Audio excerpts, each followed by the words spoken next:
Welcome back to another episode of the Sports Card Dad. It is the Pick 6 podcast. We are back. I'm back with DPZ, and it wouldn't be an episode this week if we didn't mention Geoff Wilson, because every single card collector on planet Earth, including myself 3 or 4 times this week, has got a video out. I interviewed him 2 weeks ago, and I feel like that spurred on all of these things. So you're welcome, everybody, to all of the content creators out there that are doing the same thing.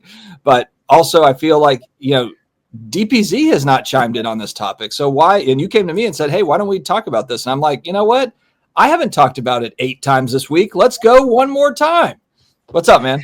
What's up, buddy? Yeah, I know. I kind of debated. I don't know if I'm going to talk so much about break down what Geoff talked about, but just maybe take a sliver of it and kind of run with it, because we'll spin off of it, because I think there's obviously a lot of people talking about what he talked about, which was not even really sure what he talked about to talk about. And then other people are making videos talking about it, which I feel like maybe that's our hobby content space. It's like someone talks about something that they may or may not even really need to talk about, because it's like, okay, we all knew that already. And then somebody else goes, all right, I'm going to talk about and react to that. So I'll talk about what he talked about that didn't even need to be talked about. So now we're talking about something, once again, that doesn't need to be talked about 3 times over. I mean, I'm just waiting for that, because this is going to happen, I feel like. And look, if you are you're trying to, how am I going to get into the content space? How can I get some traction quickly? You could literally set up a reaction to Geoff Wilson channel, and that's all that you do. And you literally make 2, 3, 4 videos a week, just reacting to that week's content and putting your spin on it. There's worse ideas out there if you're trying to grow a channel quickly. Hell, I might start up another channel just doing that instead of just spin it off into its own channel. The Geoff Wilson reaction video. No, I think we want to be a bit more original than that. What I was thinking about, but I listened to like half of it, because at some point I was like, oh, okay, I get it. And then I was like, it's making me think about something though.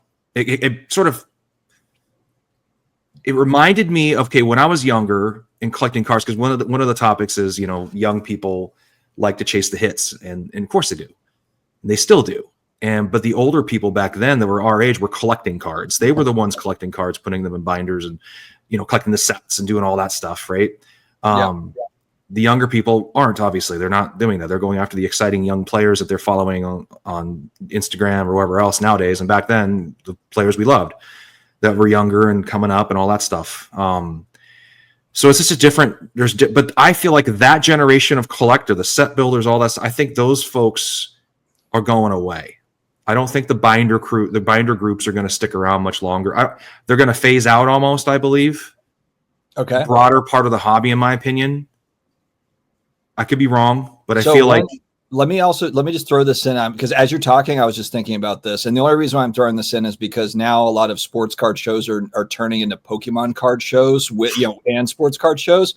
But the thing that's really kind of trippy about the Pokemon card space is they are doing that the same way we were doing in like 1990, where they literally are building out like a base set of whatever that new set is in a binder. And I'm talking about like 25-year-olds, not necessarily just like 10-year-olds. They're collecting they're almost collecting. Look, there's no serial numbered Pokemon cards. I know I'm going off on a little bit of a tangent here, but we'll wrap it all together though. But the thing that's trippy about it is the Pokemon collectors right now remind me of like a collector in 1990 that's collecting sports cards.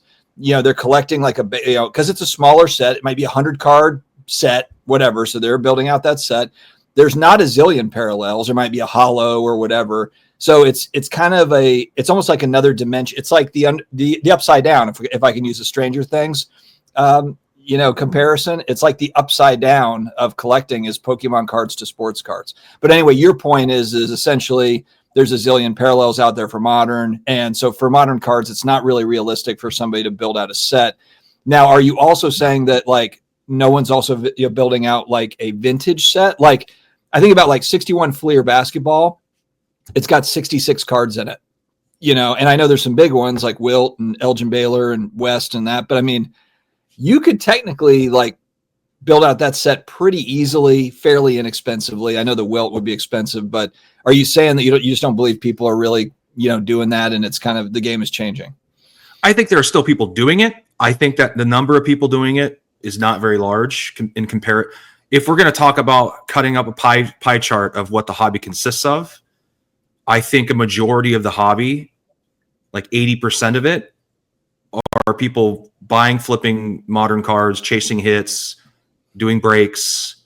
Like I have a friend that's his daughter plays on our softball, my daughter's softball team, fast pitch team, select team, and he loves breaking, just loves breaking. Yeah, really I into that.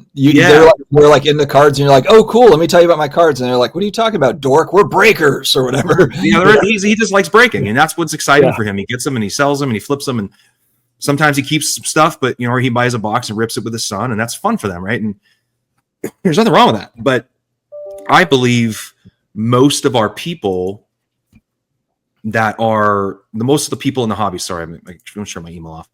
Most of the people in our hobby are like that.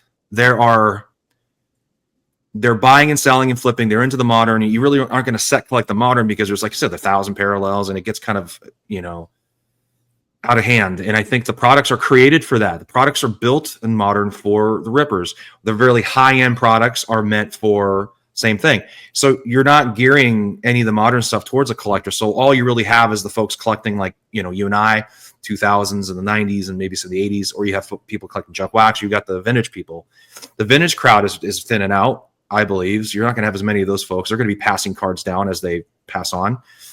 Then you have our age group who are collecting finally, but are we really collecting? Because none of us really keep a lot of cards. And that brings me to the definition of what a collector actually is. It's a noun, a person who collects things of a specific type, professionally or as a hobby. So collects things. So we use the thing now as the object is the card. You're collecting them, but are you really collecting them? Are you keeping them? The difference between keeping and collecting. So I think all of us have a PC, right? Our PC. But I think our PC consists of probably like 4 or 5 cards. Meaning those 4 or 5 cards are cards we'd never sell. And the rest of them are always kind of on the trade block, so to speak. But you have your foundational cards, your cornerstone cards, whatever you want to call them, your grails, whatever you want to call them for your PC. And they're the ones like, if I sell this, I'll never get it back. Not only that, and you can whittle it down from there. Yeah, I have others I can sell I never get back, but these are the ones I just definitely don't want to lose, right? I just want to keep them. Those are probably your PC. And our collectors, I don't think a lot of us have a lot of cards like that, if we're really being honest with ourselves. I think a lot of us would have a smaller collection and would be thin like that. So I don't know if we're technically collectors. I think we're more investors when you talk about that, because we don't want to sell the card because we know it's probably going to go up in value over time. Everybody thinks that way. I don't think most people, maybe there's a few people out there that don't, but I feel like most people think that way. So I don't really think any of it, because I see cards that I sell to go buy other cards that I want that I eventually will sell at some point. And I see the same cards that I sold being auctioned off again a few months later. It's a cycle. We're all doing it. And whether we like it or not, and I'm to the point now where I kind of feel sheepish sharing my listings that I have up at Fanatics, because I feel like, I thought you're all into that guy, or what happened? I thought that was a card. And now I'm selling it so quickly. It's because I see another cool Griffey I haven't seen in forever. I got to sell this to buy that. We're doing that whole thing. So yeah, I think that's a very loose definition. And I think that segment of the hobby is about 20% of the hobby are like, collecting, investing, heavy on investing, because you're really not collecting unless you're keeping cards and you're just buying to keep. You're not selling to buy all the time. That's what I'm doing. So I don't really feel like I'm much of a collector. If you think about it, I'm probably more of an investor, and that's the honest truth. And I think the rest of the hobby is out there. They're like, what did Neo say on his video? The degenerates or whatever. I wouldn't call them degenerates. The people that just love the gamble, love the rip and all that stuff. And to answer your Pokemon reference there, Pokemon's a trading game. It's a card game. So people actually still buy the cards to play them. People are still into that too. It's a whole other element that baseball cards and sports cards don't have. Yeah, no, that's a good point. I think too, when I'm thinking of collecting, and also just from like an economic standpoint, when you look at the majority of the hobby, the majority of the hobby is not buying $5,000, $10,000, $100,000 cards, at least not frequently. Maybe that's one card that they've got. And I would say most people don't, they have, maybe their most expensive card is $300, $400, $500. I think that's probably a lot more typical than what we see on Fanatics Collect and, all of that sort of a thing. Absolutely. And so then it kind of makes me feel like, okay, well, it's a lot easier to buy and hold cards when, it's, like I joke about my Bobby Bear stuff or like 89 score football or whatever it is. These are like dime cards. Like you can literally, I literally bought the complete set of 89 score and the entire thing in a binder with the Barry Sanders, Troy Aikman, and everything for $40, including the binder. I mean, the binder at Walmart with the pages is like $25. You know, I mean, like and so I basically got an 89 score set for $15-20, you know, and that's including the Sanders, both Sanders, Dion, and Barry, and like all the cards. So, I mean, for me, it's like, technically, like I collected, I love it. I like to look through it. Am I in a big rush to sell it back on eBay for $40? No. I mean, it's worth a lot more to me, at the $40 price. I enjoy those cards. And that's actually been something that I've been kicking around, kind of a back and forth struggle that I have just to try to keep kind of spending in check and just getting the same enjoyment is, do I get the same enjoyment out of 84, star Jordan? That's not a very good example because that's my best card. Drew Brees flawless auto, that's $500, let's say. I'm just throwing out numbers here. Or the 89 score complete set for $40, or throwing any, 86 top. I got a complete set of 86 Topps football with the Rice rookie in it and everything for $100. Like, I mean, and I really enjoy looking through those cards. They're totally different. Like it's a different world.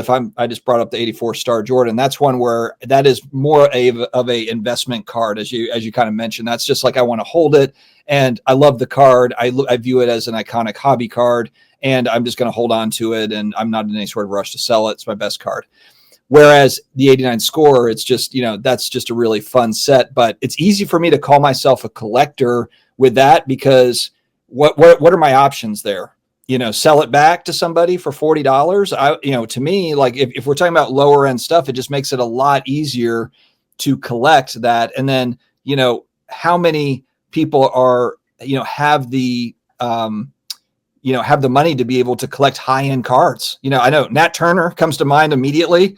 Nat Turner's a guy that's got, sealed boxes of 90s, whatever, that are $10,000 that are sitting on a shelf. He can afford to do it. He can afford to buy PMGs and collect like that. But I don't know too many guys, gals that in the hobby that are like that, even ones that do buy high-end cards.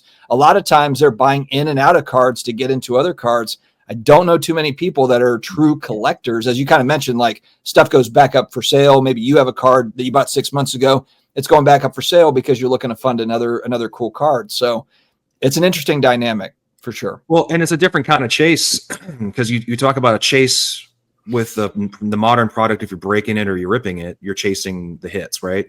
Well, you're still chasing, and when you're putting together investing, collecting, whatever you want to call it, that segment, we're still chasing. We're chasing these Grail cards that we want, and that's why we buy and we sell. But in the meantime, between when they're available or not, we're just the thrill of buying a new card keeps us buying cards. And so how much how much of it is that thrill? Like, cause I do this too. Like in the moment, I'm like, a lot of it. Like a dopamine hit of like, oh, and you see that card, you get it in the mail and you're like, that's really cool. And you get in the mail, then it subsides. I think it's the excitement of having a card. See, this is where I struggle too, is having a bunch of cards that are very rare. You don't really know how much they're worth because they never sell, but you're like, you're supposed to like, oh my gosh, I have these rare cards. It is cool. Don't get me wrong. But there is a part of me that kind of enjoys seeing a card sell every now and then because you can kind of see, okay, where's the value at? It kind of gives you an idea where the market is for that player, that set, what's the temperature of the hobby in general, or people's, So it's kind of nice to have a card like that you can kind of watch, The ones that just never sell, well, yeah, I mean, it never sells. And then when it does sell, maybe it sells for hardly anything. And you're like, wow, I thought this was worth a lot of money for all this time. But then you see, I'm thinking about the value of the card. See, am I a collector when I'm thinking about that? Probably not. I'm not thinking about that if I'm a collector. If I'm a collector, I don't care what it's worth. I just love to have it. That's, in my opinion, what a collector is. And I don't feel like I'm a collector. I feel like I'm someone I love the cards. I love the story behind the cards. I love the community of being in the hobby, right? All that stuff. Yeah. But I care about the value of the cards. I want to get these cards in my collection because I want to pass them on to my son someday. These are all worth a lot of money. These are really cool Griffey cards. These are really cool basketball, whatever it is. And they're very important. They're sought after. And I worked hard to create that collection. Yeah. But am I a hardcore collector? No, because I sell a lot of stuff. And yeah, that $40 binder is exciting for you now.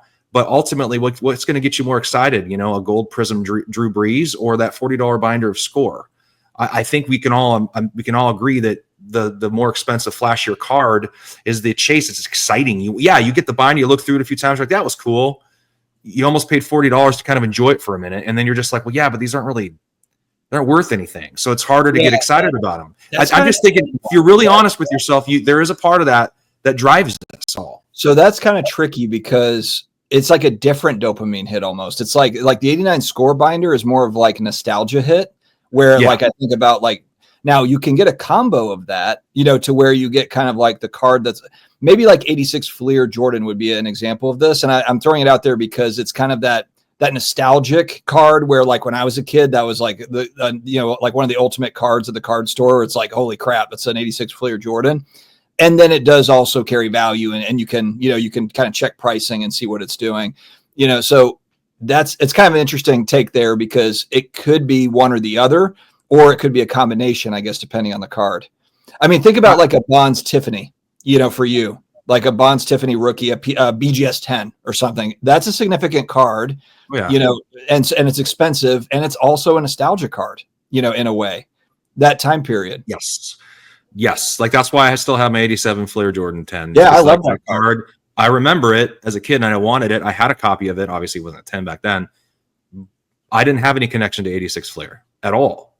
So it was all 87 that I loved. That's why I collected the whole set. Whatever that is. I collected the whole PSA 9 set of 87 Fleer. Put it all together and then I sold it all. I mean, I was like, okay, that was cool. I don't want to keep this because, I'd rather use this money and go, and there's really cool Griffey came up or something. I'm like, oh, I'll sell all this to buy that. Cause I did it already. It was fun. It was exciting to do it. It was like, okay, now I'm done. And then I just moved on. So if I'm a true collector, in my opinion, I feel like I would have not sold that set. I was like, this took a while to put together. I should keep this. This is really cool. But no, I went and sold it. So, I mean, I don't know. Or is it, tell me what that means, or is it kind of like a curse of having multiple interests, to where like some folks are like, they're Ryan Sandberg collectors and they're locked in on Ryan Sandberg and they can, whereas like with me, you've seen I've got all sorts of different stuff of collectibles, comic books and action figures and cards. So that's kind of a curse in a way because there's only so much money to go around and you have to pick and choose.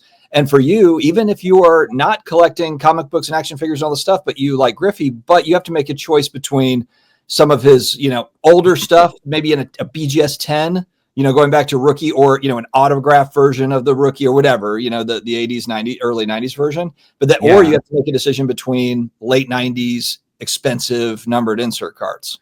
Right. And those are like, I've gotten a few of those are really cool because they look cool. Yeah, there's a nostalgic kick, but they are just cool looking cards. Like they're shiny and they got all kinds of cool refracting and all that stuff. So then they're cool sets and, you're in a club when you own one kind of thing. That's kind of fun, right? There's all those different hits you get out of that. And those are ones that are tougher to sell. I mean, there's too many things attaching you to the card. And I collect other things too. I have a ton of like raw cards, a bunch of Boise State patch auto cards throughout the years, and they're not worth much. Got like a few one-of-one Giagiai, like super fractors, all these, and I graded them. I got some cool cards like that. They're not really worth anything, but they're like kind of part of my Boise State. So yeah, I guess I am a collector to a degree because I have some of that stuff. I've kept my 2 cards I kept in like screw downs from when I was younger in like the late 80s and early 90s, like my 89 Hoops David Robinson and my 90 Leaf Ken Griffey Jr. I had those those are the only ones that survived that were like worth anything at all. They're PSA 8 and a PSA 9, I think, and both of those. But yeah, you get some of that, and I still keep some of the stuff, but like the big important cards are the ones that get me all excited, to be honest. Yeah, no, that's fair enough. So randomly, I just wanted to bring this up on the screen because this is an example of a card that and just a set, like an insert set. Never heard of this at all. I was actually doing my video that's going to come out tomorrow for the PSA eBay store, and this is up there right now. It's in the PSA eBay store. But I just thought this card was so badass looking, and it's not even necessarily like Brett Favre. Like I now want to look and see like, is there like a Moss? Because Moss's rookie is 98. Like, what are the who are the players in the set? But it's this 98 Ultra exclamation points, insert card. And I was just like, holy smokes, this is cool looking. And this is a different tangent. This is a different way you I just move. Took us in a totally, sorry, I just took us in a totally different direction here. But but this is, you bring up a good point. So whether you're a collector, investor, whatever, it is kind of fun to find a new set that nobody knows about. And some people are trying to find that next set that's going to pop. whatever, maybe there's undervalued or whatever. There's that piece. And there's people that are just like, it just looks amazing. I don't really care how much it's worth. It just looks cool. I get that too. I can understand that. But then I feel like if I bought this card, it would be one of the first ones I'd want to sell though, when it came time. Yeah. Well, especially because you're looking like you're a high-end collector, I would say, Dennis. So then you have to make decisions like that, for sure. Well, the stuff I'm attracted to is a bit more. Yeah, it's harder. So that if I have to buy it, I can't use my own money. So I'm going to have to sell something to buy it, that's probably why I have to do that. Perfect world if all this stuff was way cheaper. But then that's the other thing. It's like the chicken or the egg thing. Well, if everything was way cheaper, would I be as excited about it? Yeah. I mean, if that 87 Fleer PSA 10 was like a $200 card, which probably should be if you think about it, but then I'd probably be like, it's cool to have. I don't really need to have it. I got to go find that next big thing. So maybe I've kind of messed my brain up. So going back to Geoff Wilson, because I'm going to title this I'm going to title this something like Geoff Wilson's face in the thumbnail. That's going to be the title of the just to see if people, because that's literally why people click on these things. Or maybe I'll put like collecting dead ? Or, some other kind of tie-in. But I'm definitely going to put his face on the thumbnail for sure with us. So he'll be there front and center with us. But going back to what he said, you're kind of the opinion, what I'm hearing is you're kind of the opinion of like, there's probably not a lot of collectors, at least in your circle, that you're seeing kind of what you're, in your mind. That's what the way you're. Yeah. I just don't know if I call them collectors. Like I feel like collectors is a collector is a very distinct person. And I don't think there's very many of them in our hobby. I think they're great people. I think they're awesome. I mean, I think it's a wonderful thing. I just think we've all been, a lot of people have been watching IG too much and all the auction shows and all the different, the gold and stuff. We've been like, absorbing all this content for the last few years. And we're all just kind of interested in the big hits, breaking, all that stuff, or collecting super high-end cool cards. A lot of, and we get that push to us a lot. Right. And so, I think we're mostly hybrids, like combos. I think there's a lot of people that are speculating. I think we're speculators. Like when you're talking about buying, kind of those, Griffey cards or whatever, it's kind of speculation. But you're still speculating. I wouldn't say I'm a collector because I'm still speculating on those cards, right? I'm not going, I don't care. You also though do have, I know you've got some like lower end, like Mariner stuff that you have like your son or whatever. So that, like you're not buying that to make money off of that down the road. That's literally just to like have fun with your son, like to have some Mariners cards. That might not be much of what you're doing. Maybe that's 2%, but it's still 2%. I mean, keep in mind too, I guess my money's not leaving the hobby. So when I buy something, sell something, I'm just kind of putting it back into the hobby, in the market, because I sell a card, someone else buys it. I use that money to buy another card. So it's not like I'm taking money out of the hobby. So I don't know what I am, man. I don't know what I am, but I kind of feel guilty calling myself a collector because I'm not really collecting some of these cards. I'm selling them so quickly because I find something else. And there's a handful, like I said, like 4 or 5 that I wouldn't sell and I just love. But I mean, the rest of them are probably on the block. And I mean, I just got into Ray Allen and I've got only 4 of his left, which are cool cards and I love them. I went back and got a few more Griffies that finally came available. I'm like, oh my gosh, I got to get these, So I got those and I'm like, okay, I don't want to sell any of the Griffies. So it kind of comes down to like, all right, I'd probably sell everything I have except for the Griffies. Speaking of Griffey, what were your thoughts on that? What's the really rare one that sold, the Now? Oh, the Now for 286. Yeah, 250, 275. I think there was 280, 288, something like that. Yeah, it's like a bargain compared to what the Allen Iverson and the Kobe sold for. But Iverson's out of 3, Kobe's out of 8. They're just less of them. This one's out of 10. The Barry Bonds in the same year is out of 2. I think that one sells for up. That one would sell probably up where 3 to 4 to 500. I bet because there's only 2 of them, and it's spawns. I think that would outpace the Griffey, but in a 9, I was surprised at 288. I was surprised. I felt like that was pretty low. It was a good deal.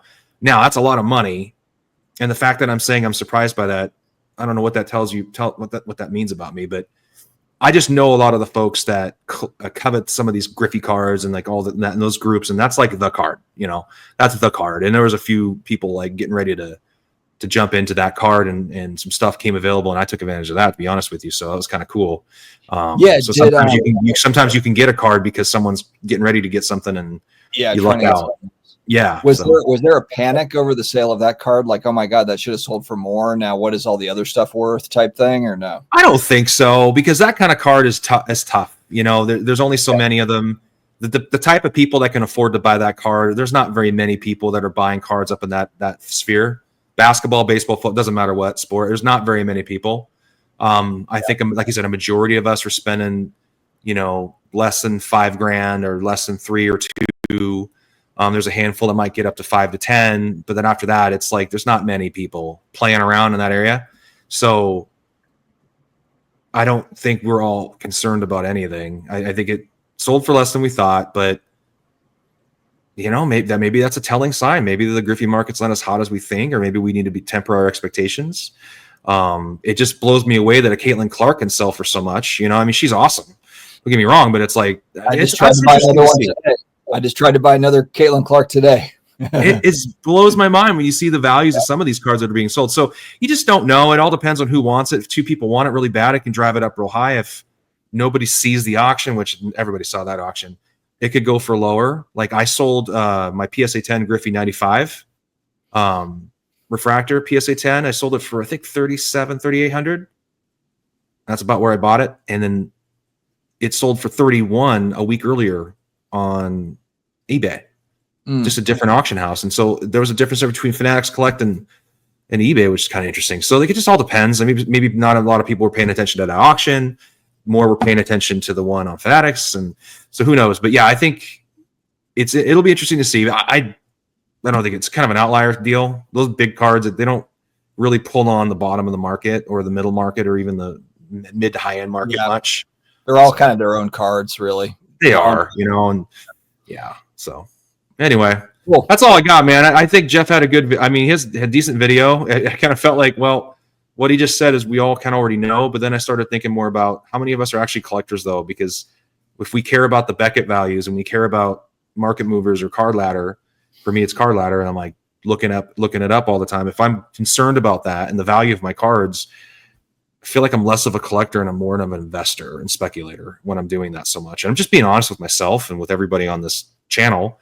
That's what I do. I get excited. I have the alt thing pulled up. I look at it almost every day. I look at my card ladder. I look at it almost every day to see what cards that I have are selling right now. Like every single day I do that. You know, if I was a collector, I put it away and I'd be like, oh, I'll go enjoy it on a Friday. No, every single day I'm checking out the value of my cards. It's fun for me. It's exciting. Yeah, that's your content. Yeah, it's kind of seeing a card go. There's something about watching a card you own. There's two things. I'll end with this. There's something about seeing a card you own go up in value that you still own. You're like, oh, thank God I still have that. Versus selling a card. Like I just sold a Vince Carter Raise the Roof. I didn't want to sell it. Trust me, I wanted to keep that one badly, but I needed to get this Griffey. So I had to sell it, and it went for like $9,000. Wow. And I was talking to a lot of people. Some Vince collectors were like, yeah, it's a $3-4 grand card tops. 3 or 4. And then I talked to another person that I trust a lot, and he's like, no, that card's going to be a lot more. Just throw it in the auction, you'll see. And it went for 9. And I'm like, so I had a conflicted view. I'm like, I'm really happy it went for 9 because it's definitely going to help me pay for the cards. And I wasn't assuming it would. I wasn't counting on that number. But then a part of me goes, wow, that card was actually pretty sought after. I'm sad I sold it. It's obviously worth a lot more than I thought. I probably won't see it again. And even if I wanted to get it again, now I have to spend way more. It's like, you understand? You see what I'm saying? So it's like, there's always that guilt and that like, oh man. But if I was a collector, I just don't sell that card. And I go, you know what? I don't need those Griffies. I've got what I got. I'm happy. And I just keep them. And I keep all the, but you can't have your cake and eat it too, I guess. Griffey was more important to me. I feel like long-term, I'd rather have this really cool Griffey card than the Vince Carter card because I'm not a Vince Carter collector, but I love that set. Yeah. So that's the tricky thing. Well, that's a whole nother episode, sets versus players and all of that. But that whole, all of that thinking and stuff, that's what makes it all fun too. It's kind of like, that's probably that struggle is probably why you enjoy it so much, is just making even though those decisions can suck, that's part of the game, And I'm not hiding any of this. I'm just being very honest with how my brain works. I feel like a lot of people's brains work that way though, because I deal with a lot of collectors and we're all kind of thinking the same thing. We're like, I don't want to sell this, but man, I really want this. And when's it going to come back up? These never sell. I better get on. That's the classic thing in my realm. They never come up. You better take advantage of it. Yeah, a little FOMO. Oh, it's terrible. And you're like, you'll never see this card again. it'll never happen again. And then 2 weeks and later, then like 2 weeks later, there's one up for sale. I'm like, why does that always happen? All right, guys, we're going to wrap it up. In the comments section, let us know your thoughts on Geoff Wilson, because that's what we all do in sports card YouTube world and Instagram. So put your thoughts down and let us know. Are you hobbying like Dennis? Are you doing it completely differently? Are you hobbying just spew it out. Show it. Tell us how you're doing it. Friends, we will see you again next week or maybe 2 weeks, depending on schedules, but we'll do our best. Have an amazing day. Dennis, thanks for joining, buddy. You got it, bud. Take care, everybody. See you guys.